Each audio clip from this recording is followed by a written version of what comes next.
കർത്താവിൻ്റെ അതിപരിശുദ്ധ നാമം വാഴ്ത്തപ്പെടുമാറാകട്ടെ. പെരിയ മിനിസ്റ്റേഴ്സിൻ്റെ സ്നേഹവും വന്ദനവും അറിയിച്ചുകൊള്ളുന്നു. ഇന്ന് നാം ചിന്തിക്കുന്നത് ഇരമ്യാ പ്രവചനം 23-ാം അധ്യായം അതിൻ്റെ 18-ാമത്തെ തിരുവചനം. യഹോവയുടെ വചനം ദർശിച്ച് കേൾപ്പാൻ തക്കവണ്ണം അവൻ്റെ ആലോചന സഭയിൽ നിന്നവൻ ആർ? അവൻ്റെ വചനം ശ്രദ്ധിച്ച് കേട്ടിരിക്കുന്നവൻ ആർ? ദൈവത്തിൻ്റെ ജനം ദൈവത്തിൻ്റെ ആലോചന സഭയിൽ നിൽക്കണം. അഥവാ ദൈവത്തിൻ്റെ അരുളപ്പാടുകൾ കേൾക്കുവാൻ ദൈവത്തിൻ്റെ സന്നിധിയിലേക്ക് അടുത്തു ചെല്ലണം. അത് ദൈവം ഇഷ്ടപ്പെടുന്ന കാര്യമാണ്.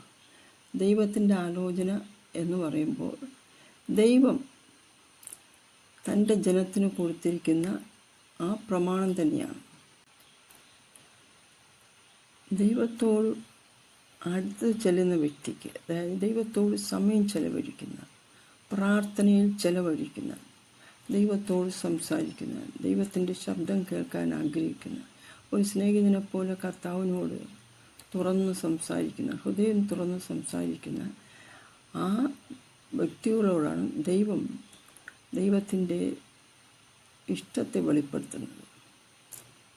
ദൈവത്തിൻ്റെ ഇഷ്ടം ആ വ്യക്തിയെക്കുറിച്ചുള്ളത്, ദൈവത്തിന് എന്തെല്ലാമാണ് അറിയിക്കാനുള്ളത്, അതൊക്കെ ആരെക്കുറിച്ച് അറിയിക്കണമോ, എന്തിനെക്കുറിച്ച് അറിയിക്കണമോ, അതൊക്കെ ദൈവത്തിന് ഇഷ്ടമുള്ളവരോട് ആണ് ദൈവം അറിയിക്കുന്നത്. ദൈവം സംസാരിക്കുമെന്ന് ചോദിച്ചാൽ ദൈവം സംസാരിക്കും. അപ്പോൾ ദൈവം സംസാരിക്കുന്നത് എങ്ങനെയാണ്? ദൈവത്തിൻ്റെ വചനത്തിൽ കൂടിയാണ് ദൈവം സംസാരിക്കുന്നത്. അതായത് മുന്നമേ ദൈവം അറിയിച്ചിട്ടുള്ള തിരുവെഴുത്തുകൾ, ആ തിരുവെഴുത്തുകളിലൂടെയാണ് ഇന്നും ദൈവം സംസാരിച്ചു കൊണ്ടിരിക്കുന്നത്. ദൈവം തിരഞ്ഞെടുത്ത ജനമാണ് ഇസ്രായേൽ ജനം. അവർ മിസ്രൈമിൽ അടിമകളായിരുന്ന സമയത്ത് ദൈവത്തിൻ്റെ ബലമുള്ള കൈകൊണ്ടും നീട്ടിയ ഭുജം കൊണ്ടും ദൈവം അവരെ വിടിവിച്ച് ചെങ്കടൽ കടത്തി കൊണ്ടുവന്നു. യോഹന്നാൻ്റെ സുവിശേഷം 17-ാം അധ്യായം, അവിടെ യേശു കർത്താവ് പിതാവിനോട് അപേക്ഷിക്കുന്നു തൻ്റെ ജനത്തിനു വേണ്ടി. ഇപ്പോൾ പിതാവേ, ലോകം ഉണ്ടാകും മുമ്പേ എനിക്ക് നിൻ്റെ അടുക്കൽ ഉണ്ടായിരുന്ന മഹത്വത്തിൽ എന്നെ നിൻ്റെ അടുക്കൽ മഹത്വപ്പെടുത്തണമേ. നീ ലോകത്തിൽ നിന്ന് എനിക്ക് തന്നിട്ടുള്ള മനുഷ്യർക്ക് ഞാൻ നിൻ്റെ നാമം വെളിപ്പെടുത്തിയിരിക്കുന്നു. അതായത് ലോകസ്ഥാപനത്തിന് മുമ്പ് ക്രിസ്തു യേശുവിലൂടെ പിതാവാം ദൈവം കണ്ടിരുന്ന ജനത്തിന് ഇവിടെ കർത്താവ് പറയുന്നു, നീ ലോകത്തിൽ നിന്ന് എനിക്ക് തന്നിട്ടുള്ള മനുഷ്യർക്ക് ഞാൻ നിൻ്റെ നാമം വെളിപ്പെടുത്തിയിരിക്കുന്നു. പിതാവിൻ്റെ നാമം വെളിപ്പെടുത്തിയിരിക്കുന്നു. അവർ നിനക്കുള്ളവരായിരുന്നു, നീ അവരെ എനിക്ക് തന്നു. അപ്പോൾ ക്രിസ്തു യേശുവിൻ്റെ കരങ്ങളിൽ, കർത്താവിൻ്റെ കരങ്ങളിലാണ് ദൈവം മുന്നവേ കണ്ടിരുന്ന ജനത്തെ ഏൽപ്പിച്ചിരിക്കുന്നത്. ആ ജനത്തിന് ഇവിടെ യേശു കർത്താവ് പറയുന്നു, നീ എനിക്ക് തന്നത് എല്ലാം നിൻ്റെ പക്കൽ നിന്നാകുന്നു എന്ന് അവർ ഇപ്പോൾ അറിഞ്ഞുമിരിക്കുന്നു. നീ എനിക്ക് തന്ന വചനം ഞാൻ അവർക്ക് കൊടുത്തു. സീനായി പർവ്വതത്തിൽ വെച്ച് പിതാവാം ദൈവം, സ്വർഗസ്ഥനായ പിതാവ് യഹോവയാം ദൈവം തൻ്റെ ജനത്തോട് സംസാരിച്ച ആ വചനങ്ങൾ അത് തന്നെയാണ്. അത് ഒന്നുകൂടെ വിശാലമായി അത് നമുക്ക് മനസ്സിലാകത്തക്ക രീതിയിൽ, നമ്മുടെ ആത്മാവ് കൊണ്ടും മനസ്സുകൊണ്ടും ഗ്രഹിക്കത്തക്ക രീതിയിൽ കർത്താവായ യേശു എക്സ്പ്ലെയിൻ ചെയ്തു. അത് തൻ്റെ ശിഷ്യന്മാർക്ക് കൊടുത്തു, തൻ്റെ ജനത്തിന് നൽകിയിരിക്കുന്നു. നീ എനിക്ക് തന്ന വചനം ഞാൻ അവർക്ക് കൊടുത്തു. അവർ അത് കൈക്കൊണ്ട് ഞാൻ നിൻ്റെ അടുക്കൽ വന്നിരിക്കുന്നു എന്ന് സത്യമായിട്ട് അറിഞ്ഞു. നീ എന്നെ അയച്ചു എന്ന് വിശ്വസിച്ചുമിരിക്കുന്നു. ഞാൻ അവർക്ക് വേണ്ടി അപേക്ഷിക്കുന്നു. അപ്പോൾ ദൈവം കൊടുത്ത അതേ വചനം, ആ വചനം തന്നെയാണ് യേശു കർത്താവ് തൻ്റെ ശിഷ്യന്മാർക്ക് കൊടുത്തത്. ശിഷ്യന്മാർക്ക് കൊടുത്ത അതേ വചനം, ആ വചനത്തിൻ്റെ മർമ്മങ്ങളാണ് ഇന്നും നാം കേട്ടുകൊണ്ടിരിക്കുന്ന ദൈവത്തിൻ്റെ തിരുവായ്മൊഴികൾ.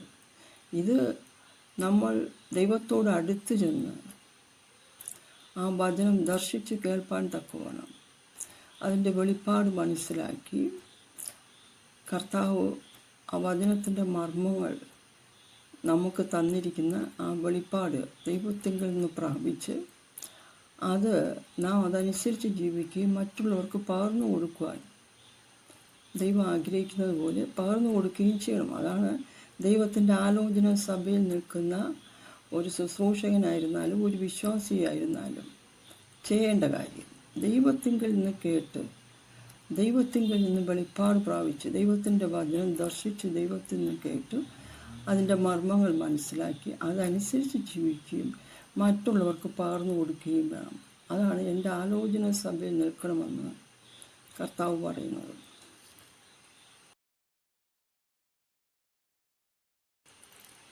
ദൈവത്തിൻ്റെ വാക്ക് കേട്ട് അനുസരിക്കുകയും ദൈവത്തിൻ്റെ നിയമം പ്രമാണിക്കുകയും ചെയ്താൽ സകല ജാതികളിലും വെച്ച് അവർ പ്രത്യേക സമ്പത്തായിരിക്കും, ദൈവത്തിന് പുരോഹിത രാജ്യത്വവും വിശുദ്ധ ജനവുമാകുമെന്ന് ദൈവം മോശയോട് അരുളിച്ചെയ്തു. ജനത്തെക്കുറിച്ചുള്ള ദൈവത്തിൻ്റെ ആലോചന അറിയിച്ചു. മിസ്രൈമ്യർ ഇസ്രായേൽ ജനത്തെ അടിമകളാക്കി പീഡിപ്പിച്ച് അവർ ഒരുപാട് കഷ്ടപ്പെടുത്തി. ആ ജനത്തെ മാക്സിമം അവർ ദുരുപയോഗം ചെയ്തു. മിസ്രൈമ്യരുടെ ആധിപത്യത്തിന് കീഴിൽ നിന്ന് ഈ ജനത്തെ വിടുവിക്കേണ്ടതിന് മിസ്രൈമ്യർക്ക് തക്ക ശിക്ഷ കൊടുത്തു. അങ്ങനെ കൊടുത്തില്ലായിരുന്നുവെങ്കിൽ ഒരിക്കലും ഈ ജനത്തെ ആ മിസ്രൈം വിട്ട്, ആ ദേശം വിട്ട് പോകാൻ അവർ അനുവദിക്കില്ലായിരുന്നു. കാരണം അത്രമാത്രം ഇവരെ കൊണ്ട് വേല ചെയ്യിപ്പിച്ചു, അടിമകളെപ്പോലെ വേല ചെയ്യിപ്പിച്ചു അവരുടെ രാജ്യത്തിൽ നന്മ ഉണ്ടാക്കിക്കൊണ്ടിരുന്നു. അതുകൊണ്ട് തന്നെ ദൈവം മിസ്രൈമ്യർക്ക് നല്ല ശിക്ഷ കൊടുക്കുകയും അവരുടെ ആധിപത്യത്തിന് കീഴിൽ ഈ ജനത്തെ വിടുവിച്ചു കൊണ്ടുവന്നത് ഈ ജനത്തോടുകൂടെ ദൈവത്തിന് വസിക്കണം. അതിനായി ജനത്തെ വേർതിരിച്ചു കൊണ്ടുവന്നുവെങ്കിലും അവരുടെ ഉള്ളിൽ മിസ്രൈമിലെ അവരുടെ സിസ്റ്റം, ആ ജാതീയ സിസ്റ്റമൊക്കെ അവരുടെ ഉള്ളിൽ കടന്നിരുന്നത് കൊണ്ട് അതൊക്കെ അവരുടെ ഉള്ളിൽ നിന്ന് മാറ്റി, അവരുടെ മനസ്സിൽ നിന്ന് മാറ്റി, അവരുടെ ജീവിതത്തിൽ നിന്ന് മാറ്റി, അവരുടെ സ്വഭാവത്തിൽ നിന്ന് മാറ്റി ദൈവത്തിന് വേണ്ടി അവരെ സെപ്പറേറ്റാക്കി. അങ്ങനെ ദൈവത്തിന് വേണ്ടി ഈ ജനം പ്രത്യേക ഒരു സമ്പത്തായി മാറണമെങ്കിൽ ഇവർക്കൊരു പ്രമാണം കൊടുക്കണം. ഇവർക്ക് പ്രമാണം കൊടുക്കാതെ ഇവർ മനസ്സിലാക്കത്തില്ല. അതുകൊണ്ടാണ് ഈ ജനത്തെ വേർതിരിച്ചു കൊണ്ടുവന്ന ദൈവം അവർക്ക് പ്രമാണം നൽകി. ഈ പ്രമാണം അനുസരിച്ച് ദൈവവുമായി ഇവർ ഉടമ്പടി ചെയ്യുകയും ചെയ്തു. ദൈവത്തെ വെളിപ്പെടുത്തുവാൻ സീനായി പർവ്വതത്തിൽ ഇറങ്ങി വന്നപ്പോൾ സീനായി പർവ്വതം പുക കൊണ്ട് മൂടി. അതിൻ്റെ പുക തീച്ചൂളയിലെ പുക പോലെ പൊങ്ങി, പർവ്വതം കുലുങ്ങി. അതിൻ്റെ നടുവിൽ നിന്ന് ദൈവം അവരോട് സംസാരിച്ചു. ഈ ജനം ഭയപ്പെട്ടു. ഇസ്രായേൽ ജനം ഏകദേശം 50 ലക്ഷത്തിൽ പരം ജനം ഉണ്ടായിരുന്നു. ഈ ജനമൊക്കെ ദൈവം പറഞ്ഞ വചനങ്ങൾ അവർ കേട്ടു. ബലമുള്ള കൈകൊണ്ടും നീട്ടിയ ഭുജം കൊണ്ടും മിസ്രൈമിൽ നിന്ന് തങ്ങളെ വിടുവിച്ച് ചെങ്കടൽ കടത്തി കൊണ്ടുവന്ന ആ ജനത്തെ ദൈവം അങ്ങനെ അവരെ ഒരു കനാൻ ദേശത്ത് എത്തിച്ച് അവരുടെ രീതി അനുസരിച്ച് ജീവിക്കുവാനല്ല, ദൈവത്തിൻ്റെ ആ പ്രമാണം അനുസരിച്ച് ദൈവത്തോട് ചേർന്ന് നടക്കാൻ, ദൈവത്തിൽ ആ ജനത്തിൽ വസിക്കേണ്ടതിനും ഈ ജനം ദൈവത്തിൽ വസിക്കേണ്ടതിന്, അങ്ങനെ ഒന്നായി വസിക്കേണ്ടതിനാണ് ദൈവം ഈ ജനത്തെ വേർതിരിച്ചു കൊണ്ടുവന്നത്. എന്നാൽ സീനായി പർവ്വതത്തിൽ ഇറങ്ങിയ ദൈവത്തെ അവർ ഭയപ്പെട്ടു. അവർ പറഞ്ഞു, ദൈവം ഞങ്ങളോട് സംസാരിക്കേണ്ട, മോശയോട് സംസാരിച്ചാൽ മതി. ഞങ്ങളെ മിസ്രൈമിൽ നിന്ന് കൊണ്ടുവന്ന മോശ ഞങ്ങളോട് സംസാരിച്ചാൽ മതി. കാരണം അവർ ദൈവത്തെ ഭയപ്പെട്ടു. എന്നാൽ ദൈവത്തിന് മനസ്സായിരുന്നു ഈ ജനത്തെ എല്ലാം ചേർത്ത് നിർത്തണം, ജനത്തോട് സംസാരിക്കണം, ജനം ദൈവത്തെ അറിയേണ്ടവണ്ണം അറിയണം. എന്നാൽ അവർക്ക് മനസ്സായില്ല.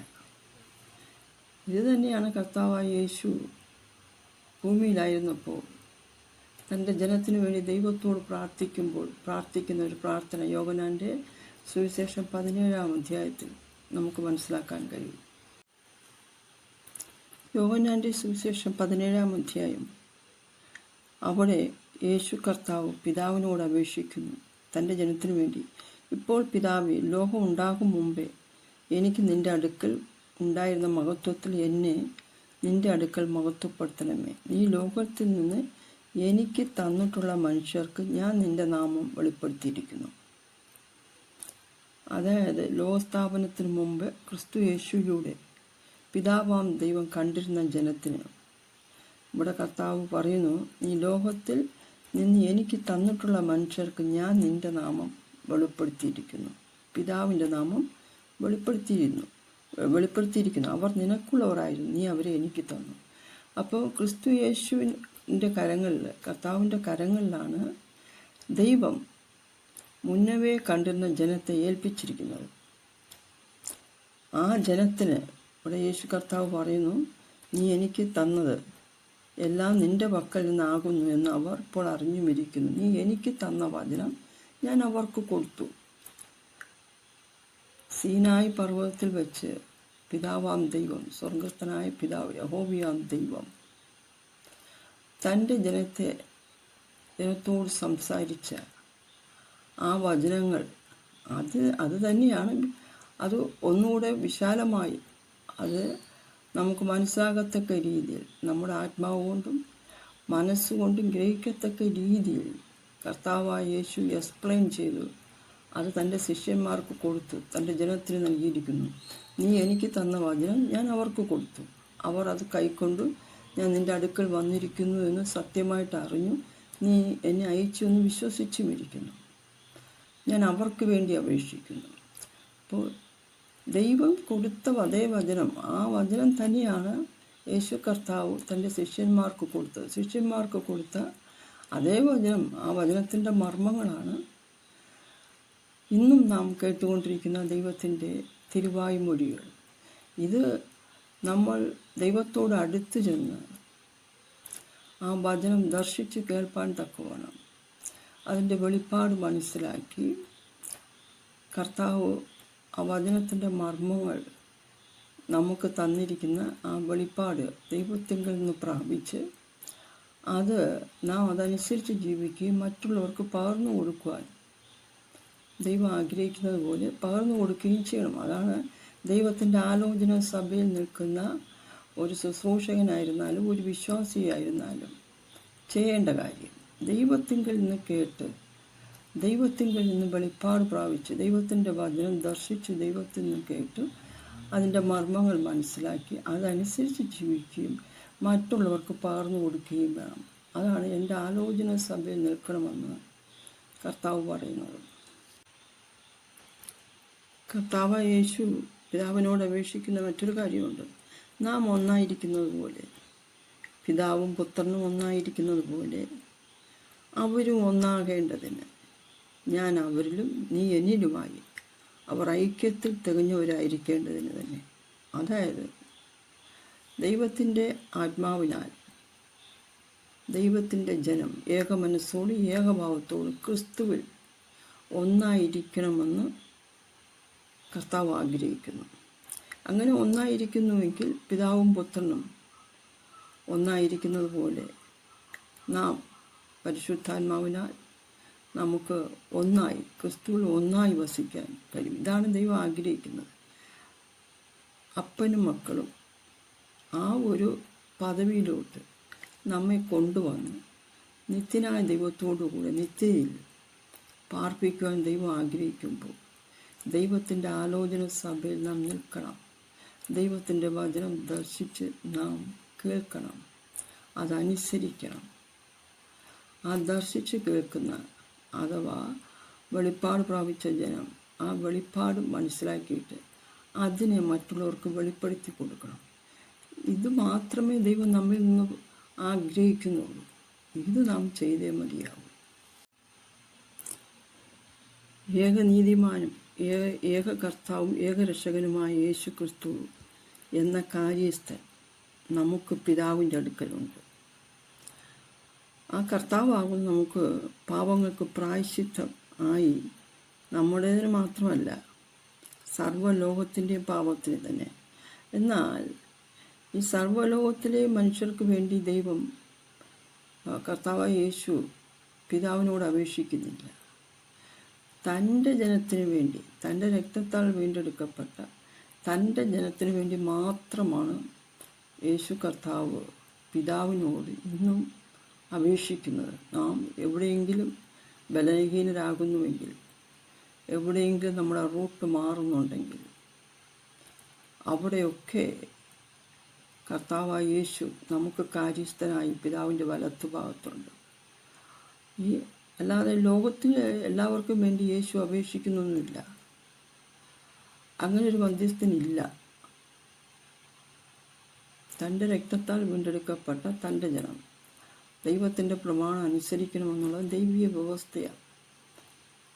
ആരാധിക്കാൻ വേണ്ടി മാത്രമല്ല കർത്താവ് ജനത്തെ വേർതിരിച്ചത്. ആരാധിക്കാൻ ദൈവത്തിന് ഇഷ്ടംപോലെ ദൂതന്മാരുണ്ട്. വിടിവിക്കപ്പെട്ട ജനം തങ്ങളെ വിടിവിച്ചു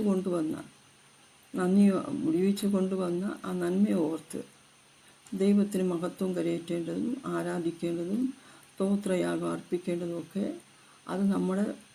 അത് നന്ദിയോടുള്ള ഒരു സ്നേഹപ്രകടനമാണ്. എന്നാൽ അതിനു വേണ്ടി മാത്രമല്ല ദൈവം തൻ്റെ ജനത്തെ വേർതിരിച്ചിരിക്കുന്നത്. എങ്ങനെയും ജീവിച്ച് പ്രമാണം ഒന്നും അനുസരിക്കാതെ ജീവിച്ചിട്ട് എല്ലാ ദിവസവും സഭയിൽ പോയി പ്രാർത്ഥിച്ചാലും ദൈവം ആ പ്രാർത്ഥന കേൾക്കുന്നില്ല.